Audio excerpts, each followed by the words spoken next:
Halo semuanya, kembali lagi di channel kita. Hari ini kita akan membahas sesuatu yang mungkin belum pernah kalian dengar tentang kemerdekaan Indonesia. Ya, cerita yang jarang terungkap, namun sangat menarik untuk kita ketahui bersama. Pernahkah kalian bertanya-tanya, bagaimana pandangan dunia internasional tentang kemerdekaan Indonesia? Atau mungkin kapan sebenarnya Indonesia benar-benar diakui sebagai negara merdeka? Mari kita kupas bersama-sama. Tahukah kalian bahwa proklamasi kemerdekaan Indonesia pada 17 Agustus tahun 1945 ternyata tidak langsung diakui oleh dunia internasional? Belanda, sebagai bekas penjajah, bahkan memiliki pandangan yang sangat berbeda tentang hal ini. Menurut catatan sejarah Belanda, mereka menganggap Indonesia masih menjadi bagian dari kerajaan Belanda hingga 27 Desember tahun 1949.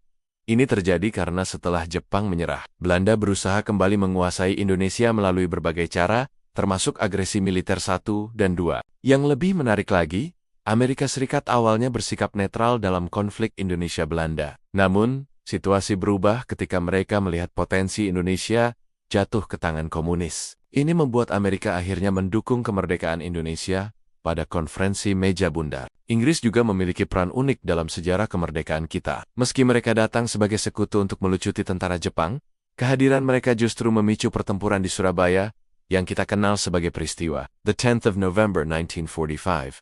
Tapi tahukah kalian, sebelum pengakuan kedaulatan pada 1949, Indonesia sudah mendapat dukungan dari beberapa negara, India dan Australia misalnya, secara diam-diam mendukung perjuangan kemerdekaan Indonesia. Bahkan, Mesir menjadi negara pertama yang mengakui kemerdekaan Indonesia pada ke-1946, berbicara tentang kapan Indonesia benar-benar merdeka. Ini masih menjadi perdebatan menarik. Ada yang berpegang teguh pada 17 Agustus tahun 1945, sementara dari perspektif hukum internasional, pengakuan kedaulatan baru terjadi pada 27 Desember tahun 1949.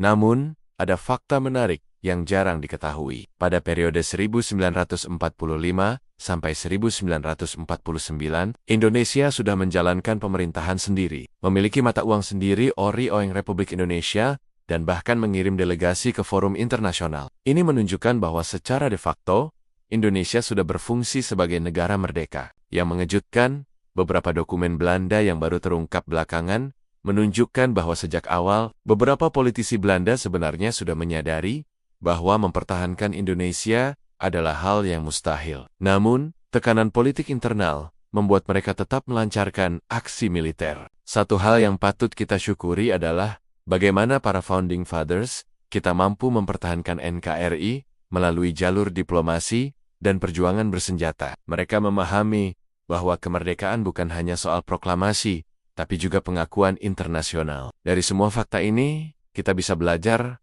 bahwa sejarah tidak selalu hitam putih. Ada banyak sudut pandang dan kepentingan yang bermain di dalamnya. Yang terpenting adalah bagaimana kita sebagai generasi penerus bisa mengambil hikmah dan terus mempertahankan kemerdekaan yang sudah diperjuangkan dengan sangat mahal ini. Nah, itu dia teman-teman, beberapa fakta menarik tentang kemerdekaan Indonesia yang mungkin belum banyak diketahui. Semoga video ini bisa menambah wawasan kita semua tentang sejarah bangsa tercinta. Jangan lupa like, komen, dan subscribe ya. Aktifkan juga lonceng notifikasinya, supaya tidak ketinggalan video-video menarik lainnya. Sampai jumpa di video berikutnya.